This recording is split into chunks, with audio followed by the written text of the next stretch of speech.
Can anyone tell me that if a universal idea or worldview is true, then why we are not realizing it? Anyone? If this is the fact, then why are we not realizing it? Okay, so this is the point which is the main problem right now in the education system.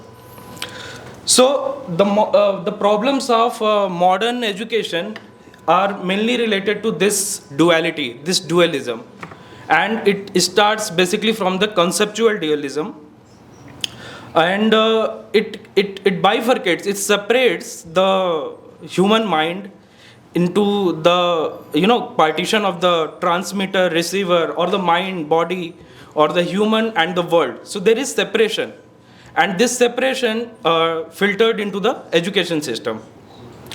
So until we address this issue, this conceptual dualism into the education system, we cannot work towards the universal or multi-level idea.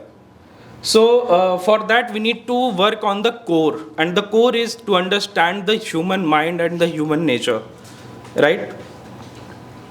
So what is the problem of modern education system? That can be very well defined by the Paulo Freire, and he talked about the banking model of education, where a student mind is considered as a deposit box, and a teacher comes into a classroom and puts some knowledge like cash. So it's a one-way transaction. A teacher comes into the classroom and put the knowledge like a deposit box. A student receive it without any deliberation and without any understanding of it. That is from where the cramming or the learning, rote learning emerges. So to give you a very brief, because we have very less time. So as education is a conscious and deliberate practice to fulfill societal norms by making changes in one's behavior, and therefore locus of any educational activity should be human beings, and that is the fact, is human beings. So before understanding human beings, we cannot talk about education. So the basic idea is that to change education, we need to change understanding assumption about human being. Because if there is problem in modern education system, the dualism, that means we have false understanding of human nature. So there are two major issues, two major paradigms in which we can understand the human nature, and most of the philosophical, religious traditions understood this human nature by two lenses. These lenses are mind-body relationships and the nature-nurture relationship. So what is mind-body relationship? Are mind and body different or same?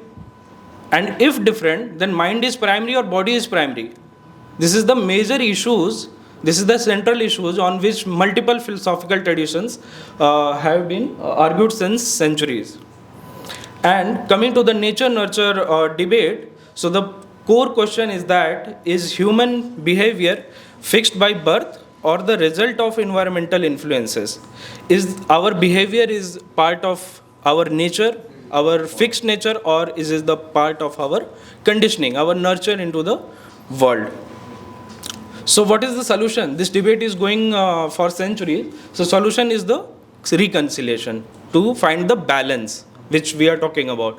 So find the balance, find the middle path for this mind-body problem also, and the nature-nurture debate also.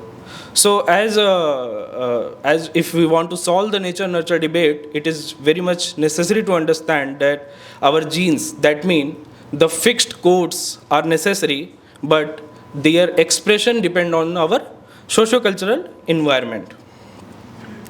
So now once we understand that solution is the reconciliation of the mind, body, and the nature and nurture, so here comes one new approach, embodied approach to understand human beings, and this is supported by the neurological evidences, fMRI, and these things. So I primarily work in this cognitive science domain, and these fMRI studies and this neurological findings. So what is this approach? And it is very much sync with the universal ideas which we are talking about since afternoon. Embodied. So I'll quickly, yeah. So embodied cognition theory is talk about characteristic of the physical body, and it says that body has causal role, but it has constitutive role also in the mental properties formation. That means if a child form a mental property, this is the result of mind body combination. So it is the cognition emerges out of mind body world interconnection and interaction. So major claims of embodied cognition theory is mind body world are coupled. Okay, that means there is no differentiation between a mental properties, physical properties, and the world. We cannot define the boundary of a human being. We cannot define that where a human being ends and the world starts. So there is a continuity. That is why the concepts are also embodied. Concepts are embodied means all the educational activity we should consider this point. So if we can say that embodied cognition is gives the plausible explanation for human nature, that means human beings are not limited by their physical boundary but their mental properties and their existence is continuous with the world, then our educational activity should consider that and should respect that. So I'll come briefly to the solution part. These are some theoretical, so I'm skipping it. So I have formulated a framework of inner curriculum and outer curriculum. How a child can understand that it is not the part of world but it is continuous with the world, means there is no differentiation, fundamentally no differentiation between human being and the world. So yeah, I'll quickly come to the solution. So this is two-way model for embodied education. That means to realize our own nature, that we are continuous with the world. So first is that designing our pedagogies, means our teaching principles on the embodied principles. And there are two major principles of embodiment, that is scaffolding and offloading. What is scaffolding? Means I am taking help from the worldly objects to make my cognition or make my understanding. And offloading means I am using worldly objects to offload my cognition, means to take help the worldly object in my cognitive activity. Very good example is that, for example, pen and paper. Pen and paper is like we are extending our memory limitations.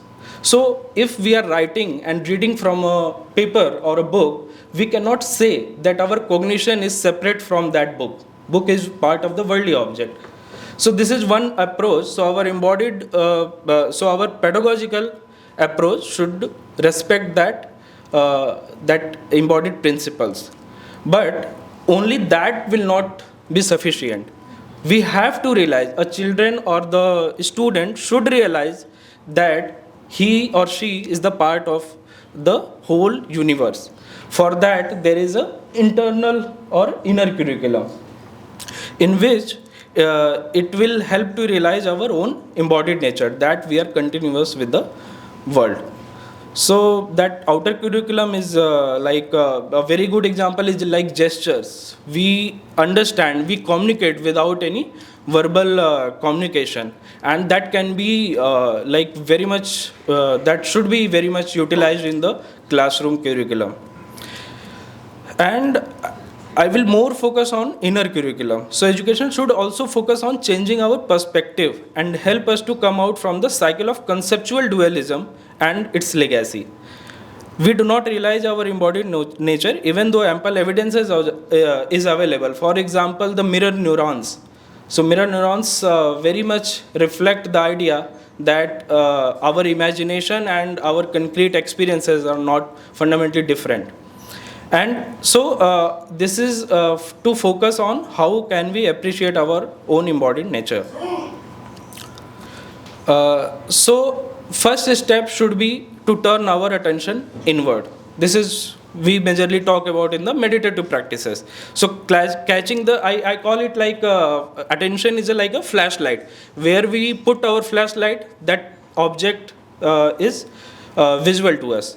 So this is like catching our flashlight of attention. First we need to control our attention and bring it inward, turning it inward. Then developing self-awareness. This is the second step.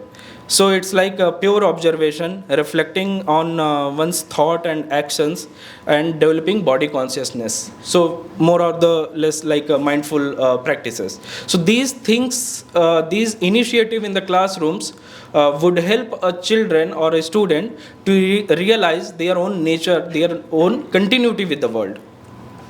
And of course, in the later stage, mindfulness practices like present centeredness and being a non-judgmental. So this is the more or less inner curriculum paradigm. We can have both level of training of mindfulness, that is open attention and the focused attention. Like in the beginning, we were giving attention on the this lamp. So this is like a focused attention. Open attention means we can have any thought or any object and we can be attentive. That will be random and it is very tough.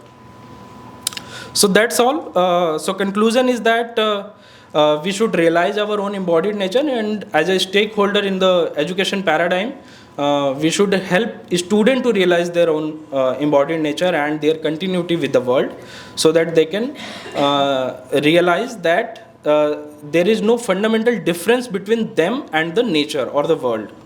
And policymaker also should realize this thing and incorporate into the policy making and all. Thank you. I'll be open to discuss over the break and all, because this is a very new concept and very broad paradigm. So I have to quickly summarize in 10 minutes. So just give you a perspective, new perspective. Thank you.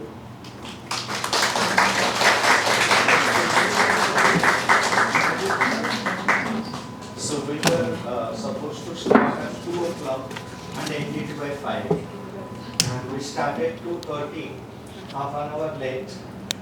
We thought